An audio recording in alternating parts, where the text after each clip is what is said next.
Video में आगे बढ़ने से पहले आप इस वीडियो को देखिए। क्या लगता है इस बच्चे की ऐसी हालत होने का जिम्मेदार कौन है? तो कोई और नहीं बल्कि इसका खुद का डीएनए है। आपने अक्सर फिल्मों में देखा होगा कि कोई चोर चोरी करने आता है या कोई हत्यारा हत्या कर देता है और क्राइम सीन पर उसके सर के बाल या उसके खून के कुछ कतरे मिल जाते हैं, जिससे उसे पकड़ लिया जाता है। पर ऐसा क्यों होता है? क्योंकि उसके उस बाल में या खून में उसके डीएनए होते हैं, जिसकी वजह से वो चोर या हत्यारा पकड़ा जाता है। या फिर आपने अक्सर न्यूज़ में सुना होगा या देखा होगा कि कुछ लोग किसी अमीर आदमी को अपना पिता होने का दावा करते हैं, जिसके बाद डीएनए टेस्ट करवाया जाता है और ये पता लगाया जाता है कि ये बात सच है या गलत। तो आखिर क्या होता है ऐसा डीएनए में जिसकी वजह से पता चल जाता है कि दोनों के बीच पिता और पुत्र का रिश्ता है या नहीं है? तो आखिर क्या कुछ होता है डीएनए में और है क्या ये डीएनए जिसकी वजह से किसी बच्चे की ऐसी हालत हो जाती है? या फिर कैसे डीएनए टेस्ट करके ये पता लगाया जाता है कि उसका बेटा उसका अपना बेटा है या किसी दूसरे का? आखिर डीएनए में ऐसा क्या छुपा होता है जिससे किसी खूनी या चोर को पकड़ लिया जाता है? तो चलिए जानते हैं सब कुछ आज डीएनए के बारे में। क्रिमिनल की पूरी हिस्ट्री सिर्फ एक धागे से निकल सकती है क्या?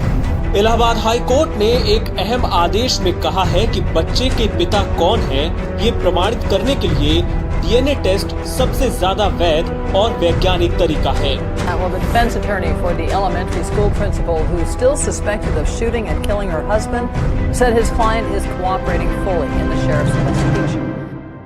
तो सबसे पहले जानते हैं कि आखिर डीएनए कौन सी बला है, कैसा दिखता है और कहाँ पाया जाता है।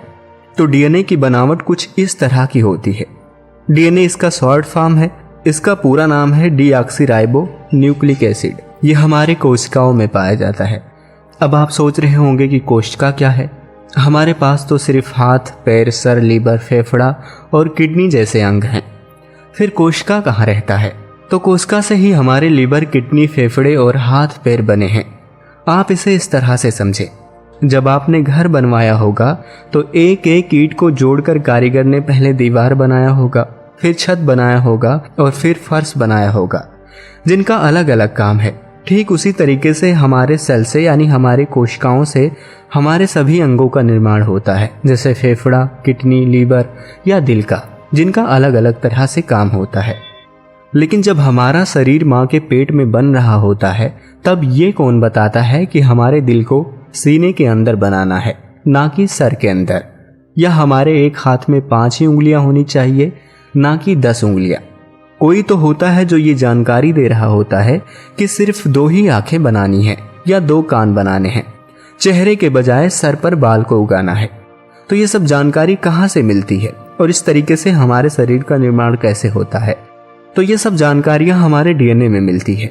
लेकिन कभी कभी डीएनए में कुछ गलत इन्फॉर्मेशन भी चली जाती है, जिससे बच्चों के निर्माण के समय उसमें कई सारी दिक्कतें हो जाती हैं, जैसा कि आपने अभी वीडियो में कुछ समय पहले देखा। या फिर आपने देखा होगा कि एक ही शरीर में 2 बच्चे जुड़ जाते हैं। किसी का सर बहुत बड़ा हो जाता है तो किसी की आंख ही नहीं होती है। ऐसे ना जाने कितने बच्चे पैदा होते हैं, जिनका कारण होता है उनका डीएनए। अब आपके दिमाग में एक सवाल उठ रहा होगा कि क्या कोई ऐसा इलाज नहीं है कि इस तरह के बच्चे ना पैदा हों या इनमें ये जो बीमारियां हैं वो खत्म हो जाए, हम जैसा चाहे वैसा बच्चा पैदा हो, जो बिल्कुल स्वस्थ हो, जिसकी हाइट लंबी हो, ब्लू आंखें हो, गोरा रंग हो, जेनेटिक बीमारियां ना हो और बुद्धिमान हो? तो आज के समय में ये सब कुछ संभव है। आज आप अपने बच्चे को अपने तरीके से डिजाइन करा सकते हैं, जिसे डिजाइनर बेबी के नाम से लोग जानते हैं। अब ये डिजाइनर बेबी क्या है? क्या सच में हम अपने मुताबिक अपने बच्चों को डिजाइन करा सकते हैं? यानी अगर किसी बच्चे के माँ बाप चाहते हैं कि उनका बच्चा कैसा होगा, उसका कद काठी कैसा होगा, रंग रूप कैसा होगा, बच्चा पैदा होने से पहले क्या ये सब तय किया जा सकता है? अगर वो चाहें कि उनका बच्चा डॉक्टर, इंजीनियर या वैज्ञानिक बने, तो वो उस तरह के बच्चे को पहले डिजाइन करा सकेंगे? क्या ये संभव है? तो ये बिल्कुल संभव है। लेकिन अगर संभव है तो ये किस तरह से होगा, आइए ये जान लेते हैं। नवंबर 2018 की बात है। चीन के एक रिसर्चर्स ने दावा किया कि उसने दुनिया के पहले डिजाइनर बेबी को बना लिया है। उन्होंने एक भ्रूण के डीएनए में बदलाव किए थे, जिसका नतीजा ये हुआ कि 2 जुड़वा बच्चे पैदा हुए। इन जुड़वा बच्चों को ऐसे डिजाइन किया गया था कि इन पर HIV यानी एड्स वाली वायरस असर नहीं करती थी। ऐसा करने के लिए उन्होंने एक नए और ताकतवर जीनोम एडिटिंग टूल का इस्तेमाल किया, जिसे CRISPR-Cas9 कहते हैं। इस खोजी गई टेक्नोलॉजी से इंसानी जीन बदले जा सकते हैं, जिससे मनचाहा बच्चा पैदा किया जा सकता है। लेकिन सबसे बड़ा सवाल यह है कि CRISPR-Cas9 काम कैसे करती है। जैसा कि आपको पता होगा कि इस दुनिया में हर जीव की बुनियाद है उसका DNA। जैसा DNA होगा वैसे बच्चे का निर्माण होगा। यही वो सीक्रेट कोड है जिसमें किसी भी जीव की बनावट लिखी होती है। पेड़ पौधे हो, मच्छर हो या इंसान, हर जीव का पहचान उसके DNA में होता है। DNA के कुछ हिस्से को जीन कहा जाता है। यही जीन आपके अपने माता पिता से मिलता है। साथ ही इस जीन की वजह से कुछ ऐसी बीमारियां भी होती हैं जो बच्चों में उनके माता पिता से ट्रांसफर हो जाती हैं। जैसे कि इसका एग्जाम्पल है हीमोफीलिया। अगर ये रोग किसी के माता पिता में है तो ये उनके बच्चों में भी ट्रांसफर हो जाएगा। इस बीमारी में शरीर में चोट लगने या कटने के बाद बहने वाला खून रुकता नहीं है, यानी खून का थक्का नहीं बनता है, जिस वजह से ब्लड लगातार बहता रहता है। तो मान लीजिए कि ये बीमारी किसी बच्चे में हो गई जो उसके माता पिता के जीन से उसको मिली है। तो यहाँ पर जीनोम एडिटिंग टूल की मदद से उस जीन को कट करके निकाला जा सकता है, जिससे उस बच्चे में जो बीमारी है वो हमेशा के लिए खत्म हो जाएगा। इसी तरह से अगर कोई चाहता है कि उनका बच्चा लंबे हाइट का हो तो उनके भ्रूण के DNA में मौजूद छोटा करने वाले जीन को कट करके हाइट बड़ा करने वाले जीन को लगा दिया जाएगा, जिससे जब वो बच्चा पैदा होगा तो उसका हाइट बड़ा होगा। ये बिल्कुल वैसे ही होता है जैसे कि आप अपने फोटो से कोई अनवांटेड पार्ट हटा देते हैं।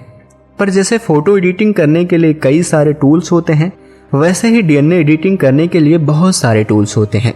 लेकिन 2012 में CRISPR-Cas9 टेक्नोलॉजी दुनिया के सामने आई, जो बहुत ही सरल और सस्ती थी, जिसे बनाने वाली 2 महिला वैज्ञानिक थी, इमैनुअल शारपेंटे और जेनिफर डंडाना।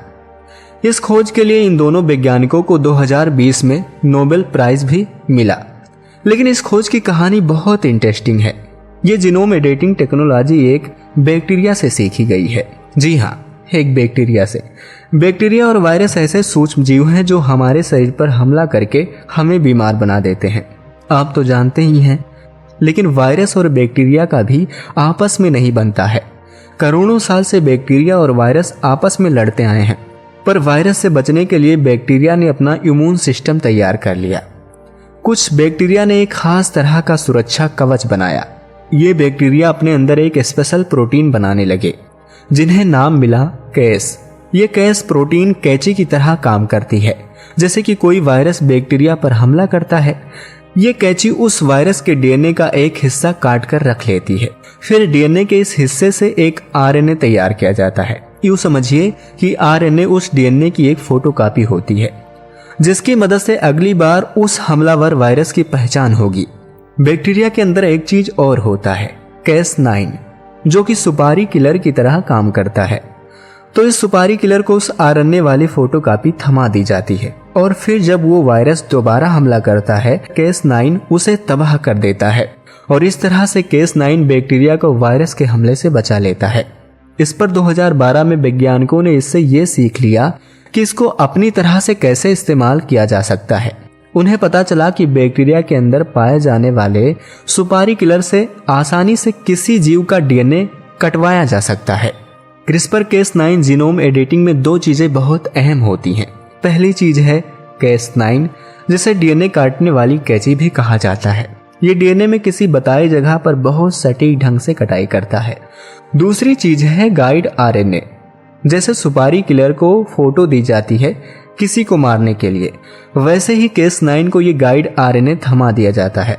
इसी गाइड RNA से Cas9 को पता चलता है कि DNA में कहाँ कैंची चलानी है। जब बताई गई जगह से DNA का हिस्सा काट लिया जाता है तो उसके बाद उसे बदलने का काम शुरू होता है। हमारे शरीर की कोशिकाएं जो होती हैं, जो सेल होती हैं, इस DNA को रिपेयर करने की काम करती हैं अपने आप। लेकिन साइंटिस्ट लोग DNA की रिपेयरिंग मशीनरी के जरिए अपनी मर्जी के मुताबिक बदल लेते हैं। इस तरह वो DNA में किसी जगह को बदल लेते हैं, उसे एडिट कर लेते हैं। ये जीनोम एडिटिंग टेक्नोलॉजी हमारे लिए बहुत काम की है। इससे जेनेटिक बीमारियों का इलाज किया जा सकता है, कैंसर जैसे तमाम बीमारियों से लड़ने में मदद मिल सकती है।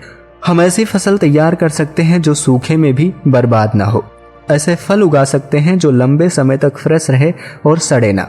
सोचिए, अगर डीएनए ही बदला जा सकता है तो क्या कुछ नहीं हो सकता है। लेकिन इसे लेकर कई सारी चिंताएं भी हैं, खासकर मनुष्यों में होने वाले प्रयोग को लेकर। हर तरह की कोशिकाओं में जीनोम एडिटिंग की जा सकती है।